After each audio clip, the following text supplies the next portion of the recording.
guys, it's Ange. So today we're gonna go over Fall River murders, mysteries, and rumors. So there's no way to explain the effect the Borden murders had on the small town of Fall River in 1892. The newspapers stirred up passions of the residents, but it was not just the numerous stories that appeared in them. It was talk on the streets, in the taverns, in the shops, stores, behind closed doors, private homes, all swirled with the latest developments. The police gathered a number of clues.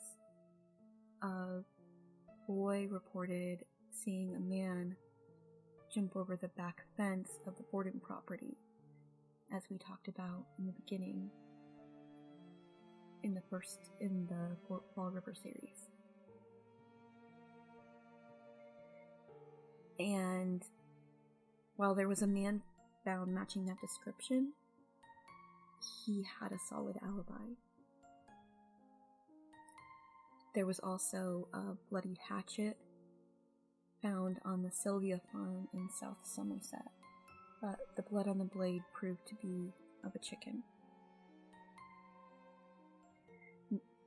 One of the most perplexing things, I think, for most people is the shadowy figure of Lizzie's uncle, John Vinicke Morse. Now, I've read that some people have written that John was best friends with Andrew Borden. Some people say he was friends with Andrew Borden. Some people say he wasn't friends with Andrew Borden. But all in all, his appearance the night before without a suitcase is very odd. It took a long time to travel distance in that time period, so there's that. And the best way to describe his behavior after the murders is just, it's strange.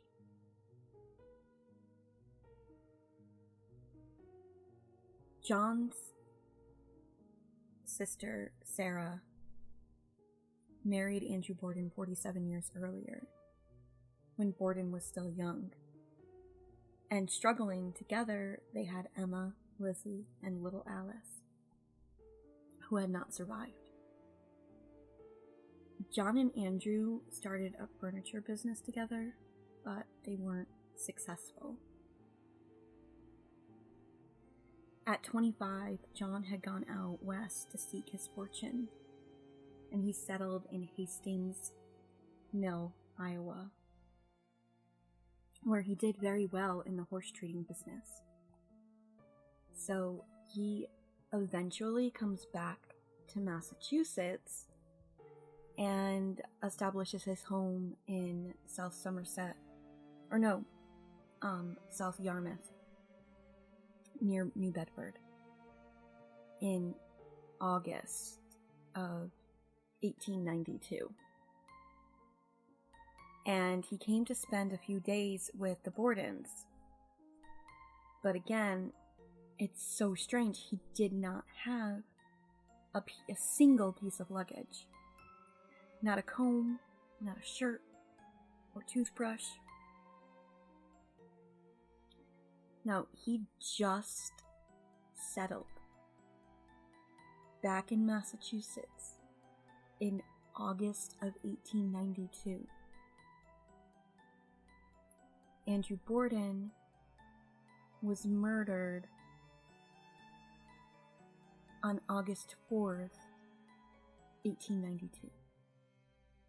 3 days after Uncle John had come back and set up house, in just 3 days, and decides to leave and just show up. It's very weird.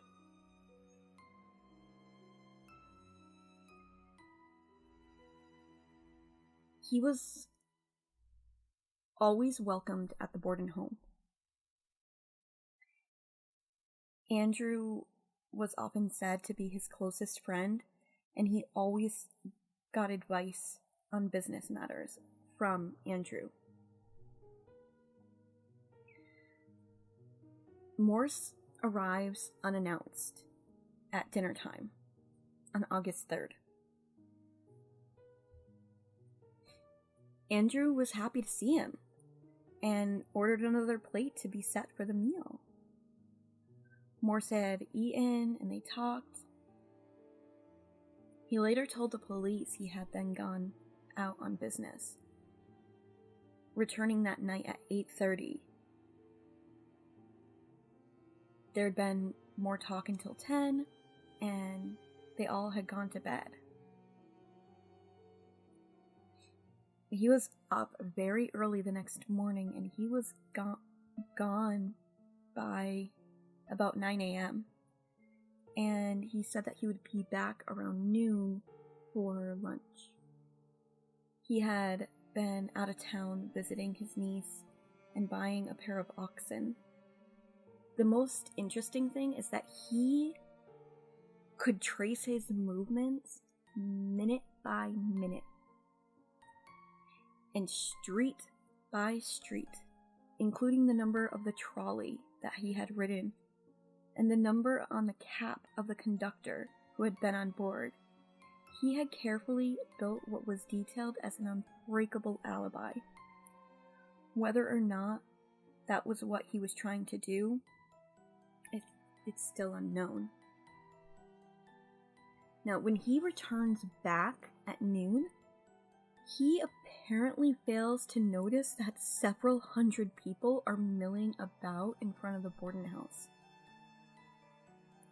He walks past the side door where Officer Allen's large friend Charles Sawyer had been stationed.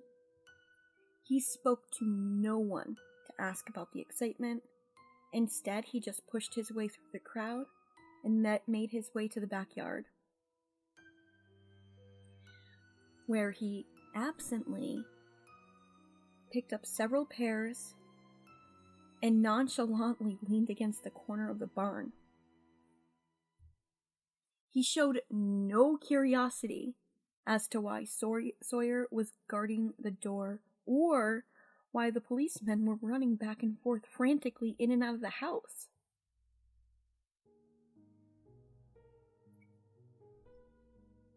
This was his brother-in-law, his sister's husband of 47 years.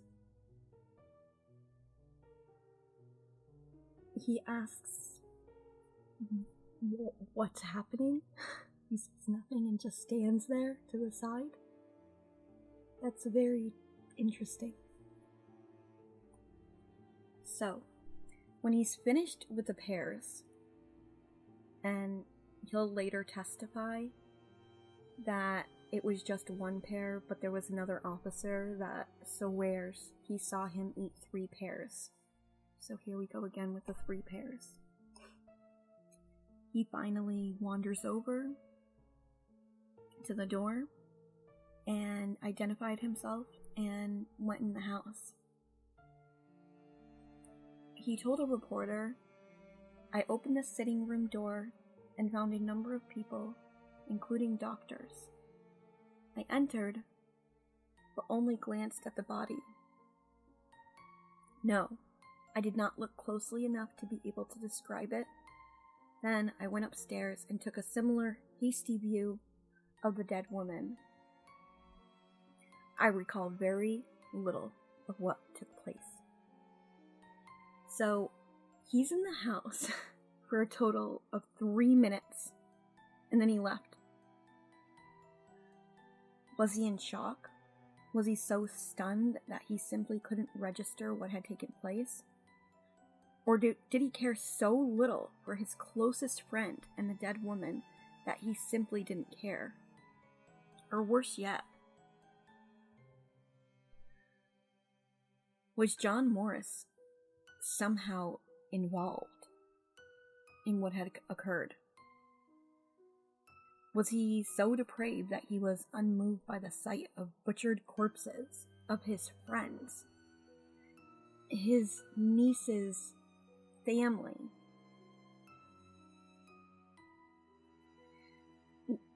So those questions, like so many others, have never been answered. Now there's Dr. William Dolan, who worked extensively with the police as the county medical examiner. He was quite familiar with the dead bodies, and he did not join in the speculation that was going on about how Andrew and Abby had met their deaths. Though the science of forensic medicine was not an advanced one in 1892, Dolan could tell by the dark, thick blood of Abby's wounds and the fresh red flow from Andrew's that Abby had been dead for an hour or so before Andrew was killed. So if Andrew had died at 11, that means Abby would have died at 9:30 or 10. It was a crucial revelation, for it occurred during a span of time when nothing had been seen or heard. Now this caused Dr. Dolan to remember the mysterious note that Abby was supposed to have received. He asked Lizzie where it might be. It was important, but she had no idea. They had all searched for it in Abby's handbag and her sewing box. Alice, Lizzie's friend, suggested that perhaps she had tossed it into the fire. Officer Harrington would testify that he had seen Dr. Bowen in the kitchen reading a small piece of paper. When asked what it was, his reply had been, "Oh, it's just nothing. Something about my daughter going somewhere." He had casually tossed it into the stove. Was it important? Could it even have been the note that Abby allegedly received about a sick friend? Or was it something else? What secrets did Dr. Bowen have to hide? Once again, those questions have all gone unanswered. There was also a number of reports of unknown people around the Borden house on the day of the murder. Some even claimed to hear mysterious sounds on the night of August 3rd.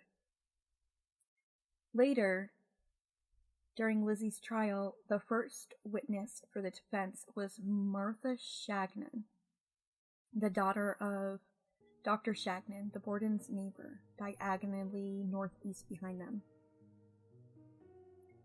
As she also stated at the preliminary hearing, Martha testifies that at about 11 p.m. on the night before the murders, she and her stepmother were disturbed by the sound of pounding on wood or on a fence. The noise came from the direction of the Borden house and continued for 4 or 5 minutes. Her stepmother, Marion, was the second witness and repeated what Martha had said. In cross-examination, the prosecution muddled this testimony, forcing the two women to admit that they did not investigate at the time and that the noise could have come from another source. Oddly, the Fall River Herald on August 8, 1892, reported that Mrs. Shagnon and her daughter Martha say that Wednesday night around 12 o'clock, they distinctly saw a man jump over the fence into the Borden yard and subsequently heard a slight noise in the barn. Which was it? Was the newspaper confused or spicing things up for dramatic purpose? Or had their testimony changed? Or did they actually hear someone pounding on the Borden's back fence? It's possible we will never know, because even though the defense opened with their testimony, they failed to pursue it and never referred to it again. The prosecution spent considerable time neutralizing the testimony, but they too never referred to it again. Most reports came in of strangers seen on the day of the murders. One of the better-known sightings came from Dr. Benjamin Handy, and it was reported in the August 10th Daily Globe.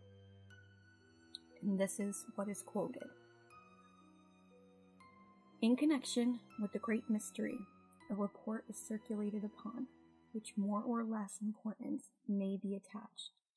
Dr. Handy says that while driving past the Borden house at about 10:30 or 10:40 on the day of the murder, he noticed a man walking slowly by the house.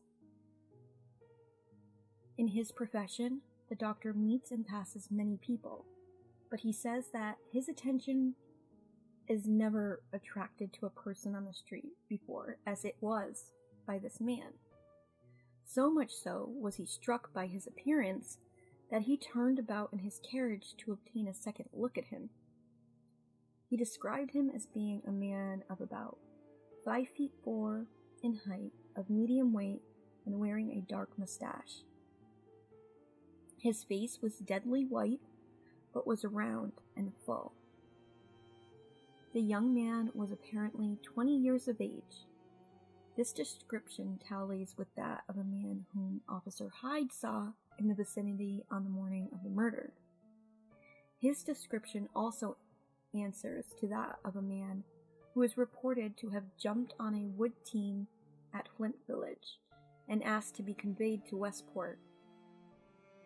This man has had every opportunity to be miles away, but it is quite possible that if the same fellow was found, something interesting would follow. So another person seen around the Borden house on the morning of the murder was reported the next day, August 11th, in the Daily Herald.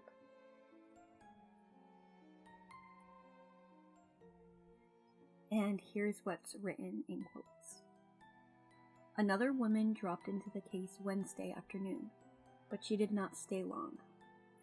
A lad who drives for Wilkinson's, an ice cream man, said he saw a woman come out of the Borden yard about 10:30 o'clock Thursday. Officer Harrington and Doherty went to work to find this woman, and they succeeded in discovering that Ellen Egan was passing that way Thursday morning when she was seized with a sudden illness. She went into the first yard she came to, but it was Dr. Kelly's yard, which is next to the Borden house, and the boy was mistaken. The lad who worked for the Wilkinsons was a Russian immigrant named Hyman Lubinsky. His initial reports were rejected by both the defense and the police for two reasons. His report of the time of the sightings was not consistent with the crime, and Ellen Egan's innocent presence on the scene was a possible explanation for the woman he did see. The defense worked diligently on the testimony. Later, Lubinsky was promoted to the position of star witness to testify that he had seen Lizzie Borden outside her house at the time Andrew was murdered. Dr. Handy was considered an important witness at the trial and told of the man he saw. Ellen Egan, who was only mentioned by the defense in the summation of the trial, was never actually called to the stand, even though her encounter is an important part of the story. She was the woman that the Herald said was seen by Hyman Lubinsky, and she did not contact the police. But since she was so uneasy at giving her story to the authorities, and since the officials got what they needed from Ellen to help build the case they had already developed against Lizzie, she was never even given an opportunity to tell her story. On the morning of the murders, Ellen passed by the Borden's house on her way to Sargent's, where the store was having a sale on dress material. On the way, she had noticed Bridget washing the windows of the house. marveling that she was working outside on such a hot morning after purchasing a bolt of cloth that would make 2 dresses. Mr. Sargent had sold it to her for the 7 cents a yard rather than the 8 cents it was marked, and she started her walk back at home along 2nd Street. As she started up the street, she realized it was hotter than she remembered, although too hot to hurry. Ellen did walk a little quicker, for she felt rather sick. As she neared the Borden house, she wondered if the silly maid was still washing the windows in the heat. No, Bridget was not in sight, but Ellen saw a man in the yard, just standing there. She tried to do the ladylike thing and avert her eyes, but she couldn't help staring at him. Something about him just seemed wrong. He was about halfway between the gate and the front stoop, and he was facing in her direction. He turned as if to go back in the direction of the house, and so she could only see his left side and his back. His clothes were coarse and dirty, but he was wearing an overcoat on one of the hottest days of the year. At first, Ellen thought his coat was burlap. Then she realized he had a burlap bag over his shoulder and partially tucked under his arm. The overcoat was a long duster-like covering. She looked at him for a long, uncomfortable moment, and then he met her gaze.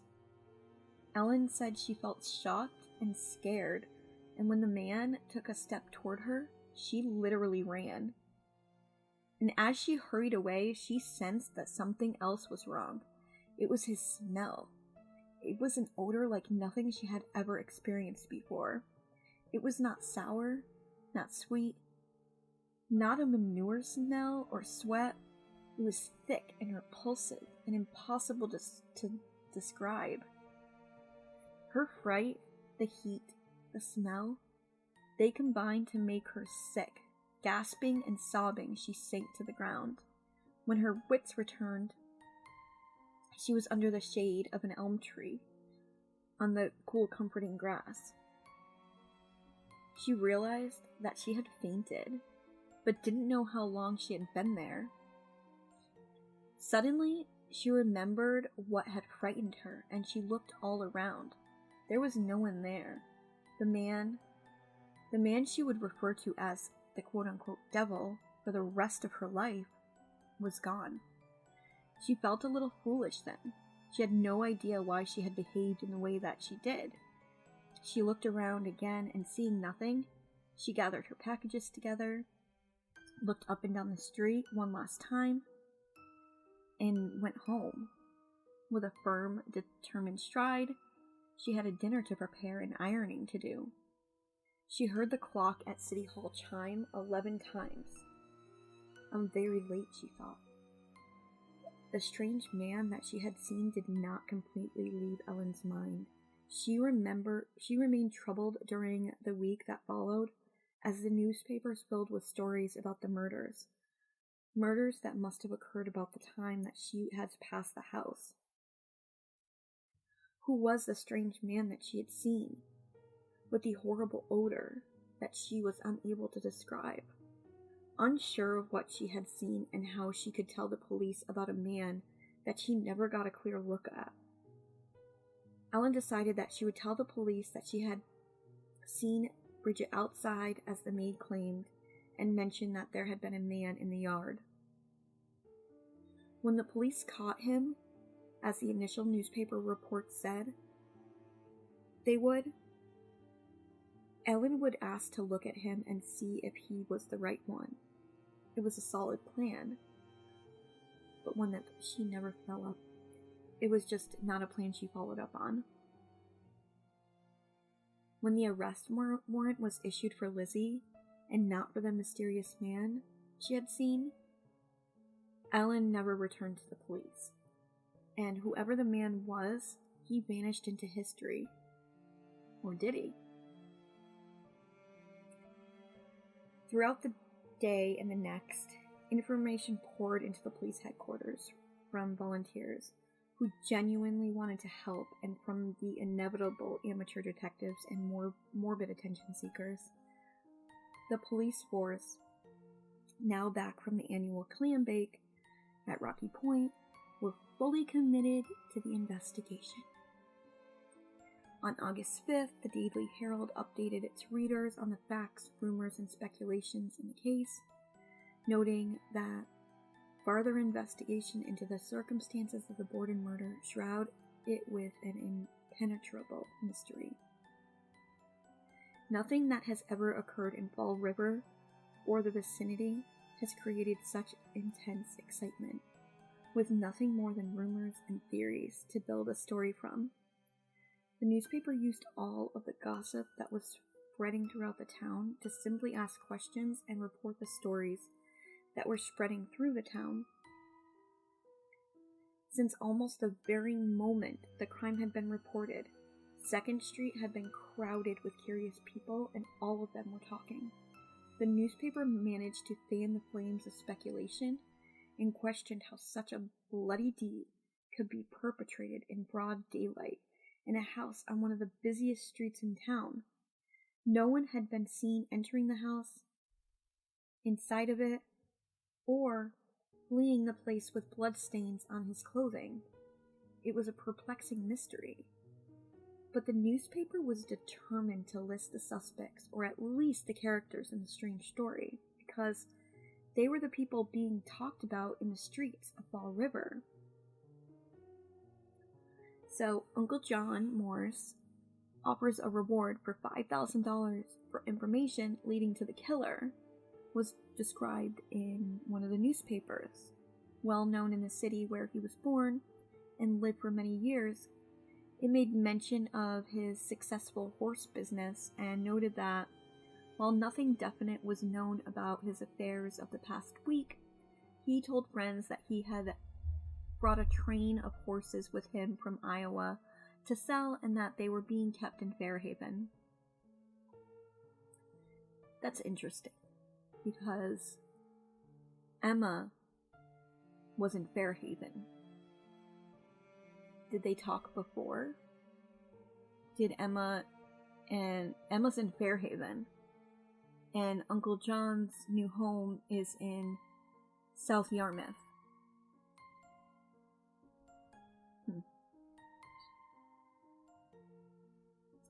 When the police spoke with the niece that he had visited on the day of the murder, Mrs. Emery, she said that she had several callers during the day, and one of them was John Morse.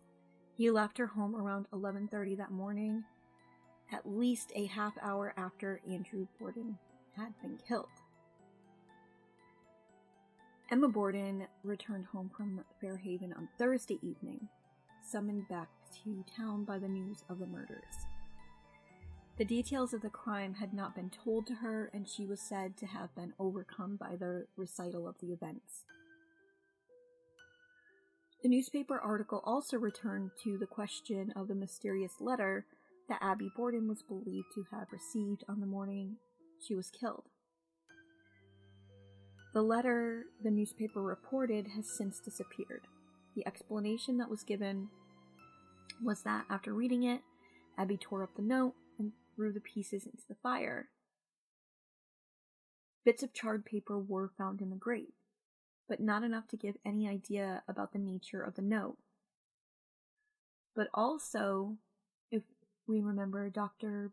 Bowen, I think it was Dr. Bowen, had read a letter from his daughter, and he said he tore it up. Or did he not tear it up? Who knows?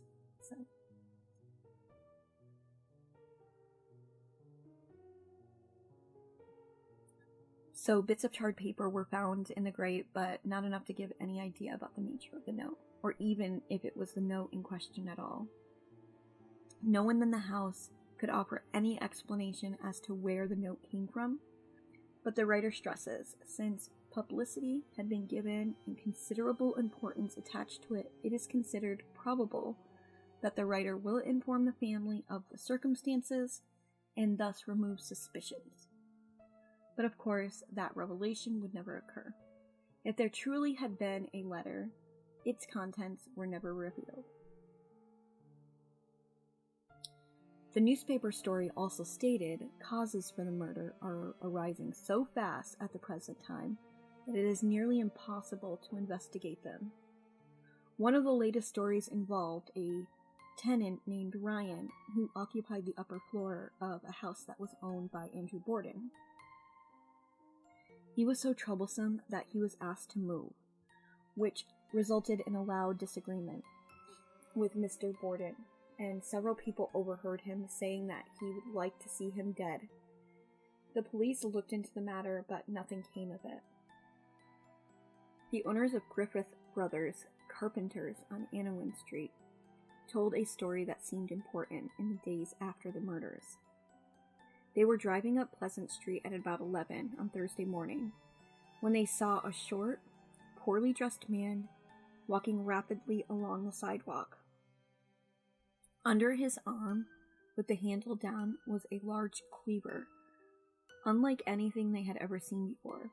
It was large, like a tool that was used by fish dealers to lop the heads off the fresh catch, but it had a rusty appearance, like it had been not used for a long time.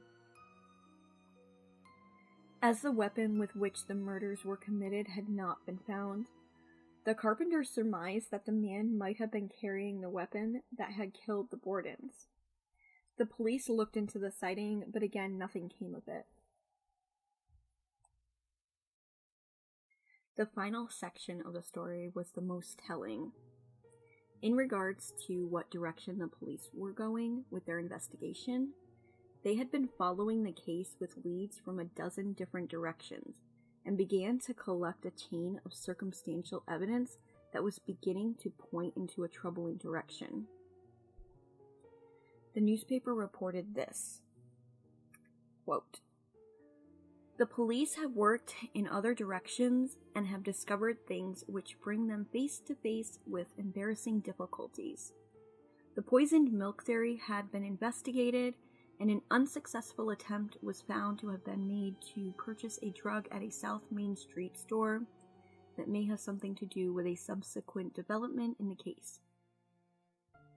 The police are guarding these facts and others of an important nature which they possess, and a sensation is promised when the time comes to lay all the evidence before the public.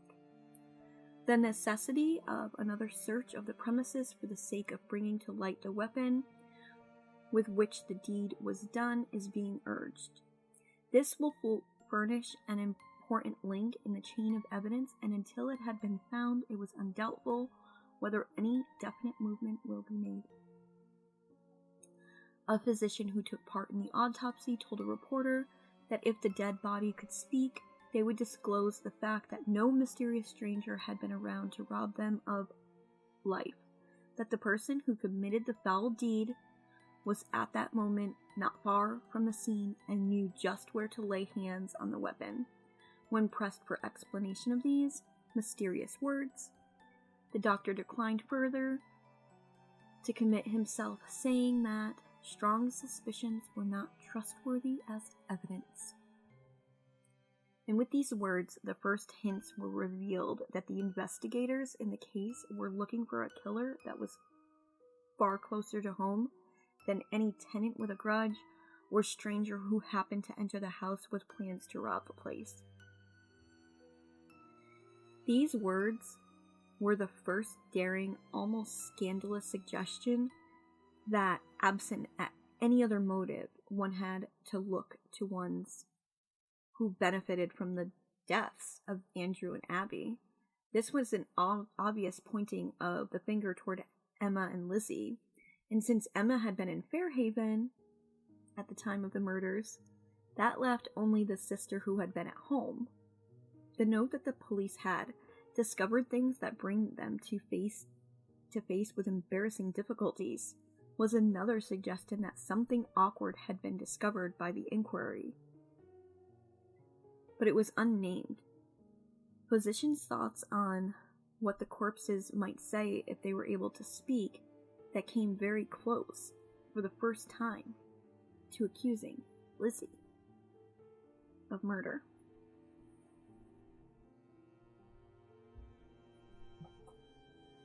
So this is what I have for today.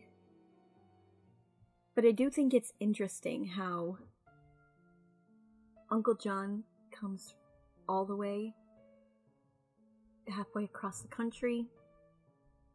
3 days later, he's visiting Andrew, and then he's gonna go meet up with Emma in Fairhaven.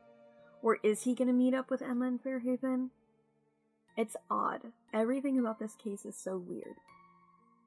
Alright, I will see you all again soon.